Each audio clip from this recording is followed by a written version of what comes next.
Good day, everyone. Today, I'd like to talk about a fundamental yet often overlooked aspect of teaching: the power of classroom announcement and instruction.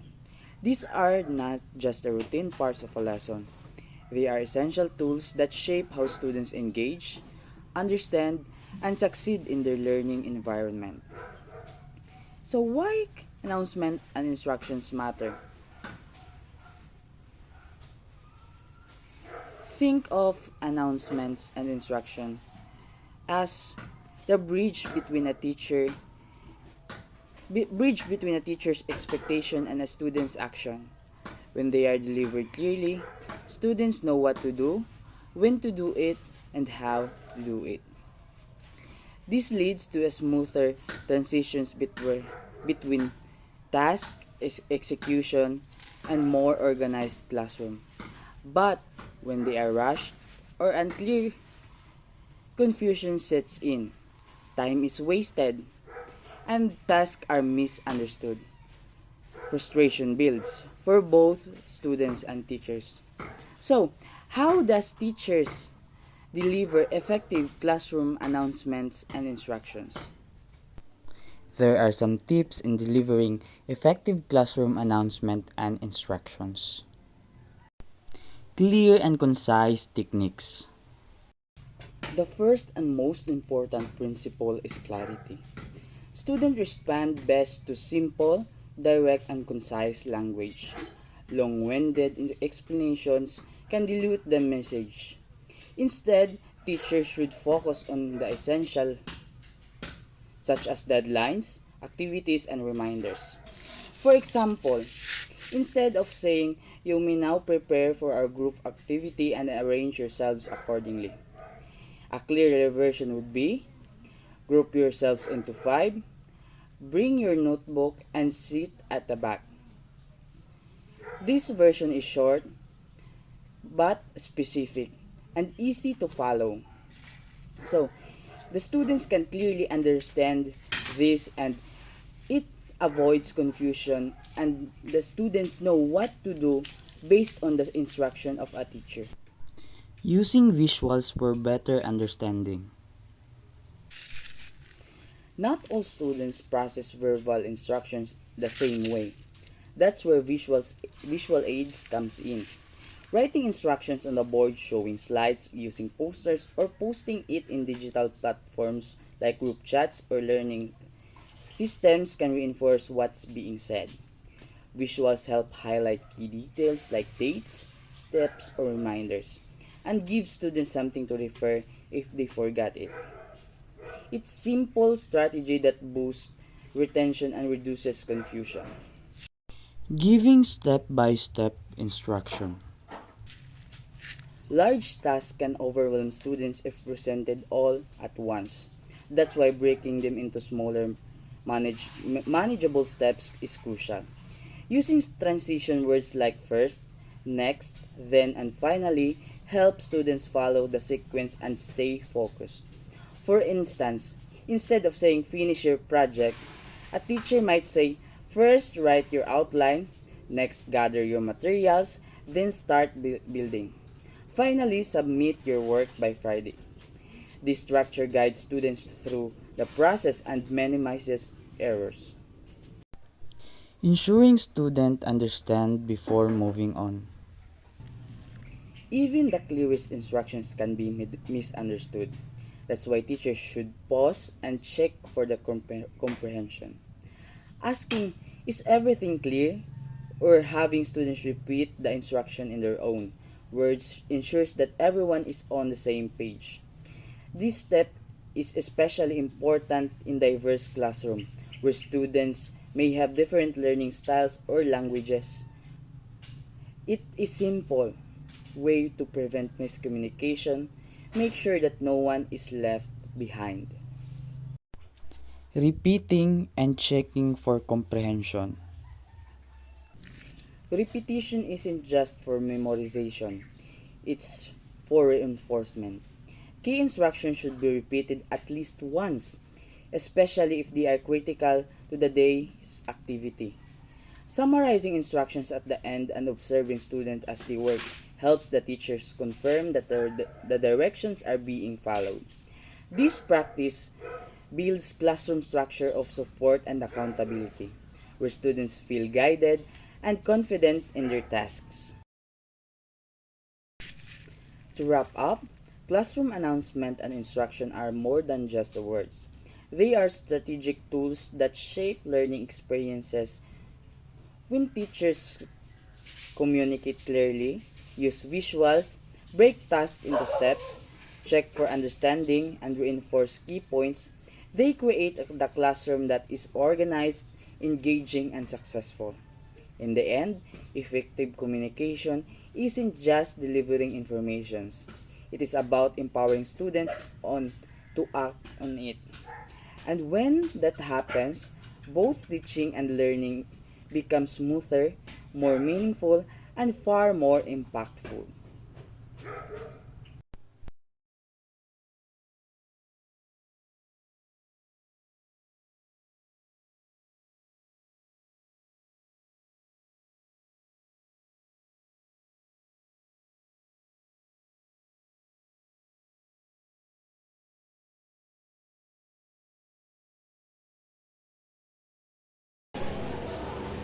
I want you to get a piece of paper and listen to my instruction.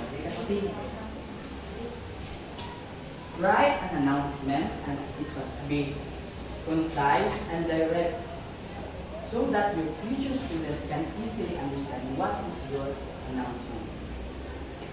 The criteria for this activity is the criteria for this activity is class listen. First, clarity of message is 4 points. Conciseness, 3 points. Correct grammar or spelling, 3 points. In total of 10 points. It must be done in a minute and your minute starts now.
Time's up.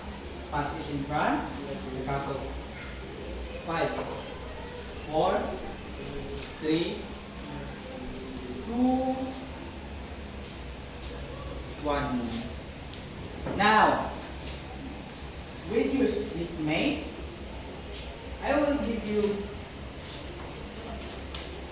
a piece of paper and I want you to think of an announcement and write it step by step. And think of an announcement and write it step by step. This activity will last 2 minutes for you, and the criteria of this activity is first, completeness of steps for 4 points. Order and logic of instructions, 3 points. Clarity when read aloud, 3 points. In total of 10 points. Your 2 minutes starts now.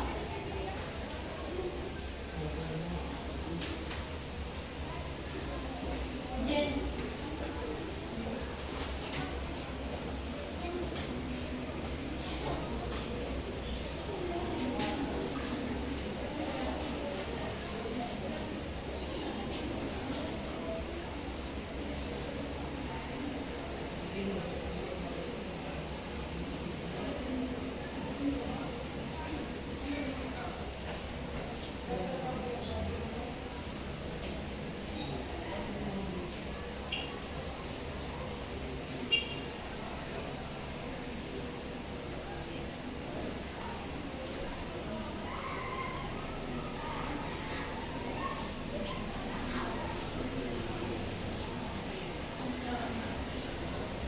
Okay, time's up.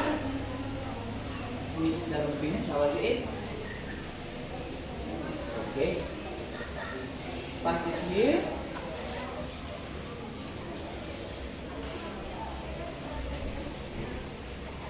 Now, with your seatmate, I want you to play Jack and Poy. And whoever wins will go to this side, and who loses will go on the left side. Jack and Poy. Do you know how to play Jack and Poy? Yeah. I want you to play Jack and Poy.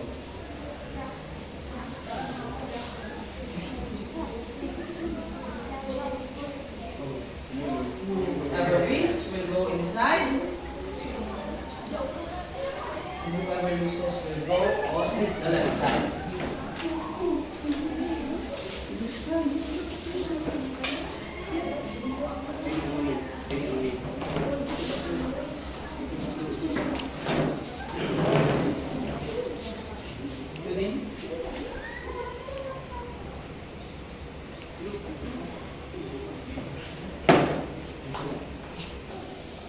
Now think of a visual material. Think of a visual material. And I want you to draw the side of your visual material that you will use when giving your announcement or instructions in your class. I want you to draw or anything you might list it or draw it in this piece of paper. The criteria for this activity is class, listen. First, creativity and design for 5 points. Clarity of information for 5 points. Relevance and effectiveness, 5 points. Your 5 minutes starts now.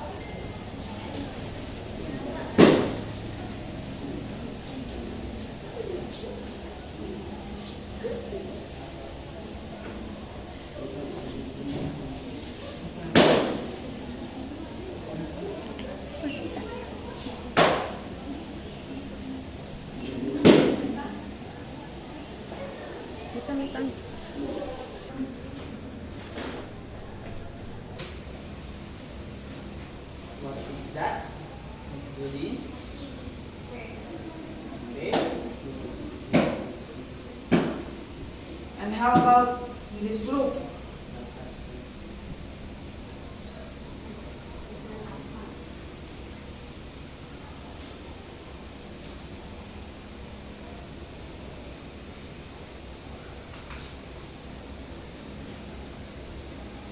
One minute left.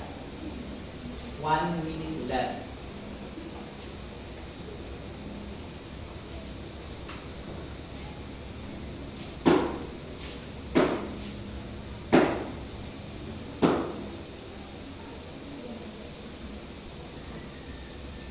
Okay, time's up. Now, at the back of your, I noticed that you draw your design. At the back of your bond paper, write a description on what design did you draw.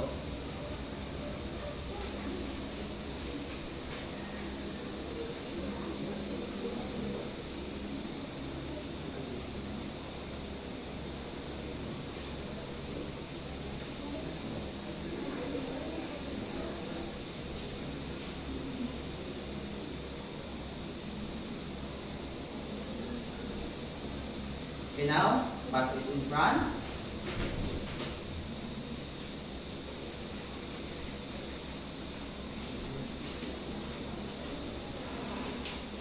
Thank you.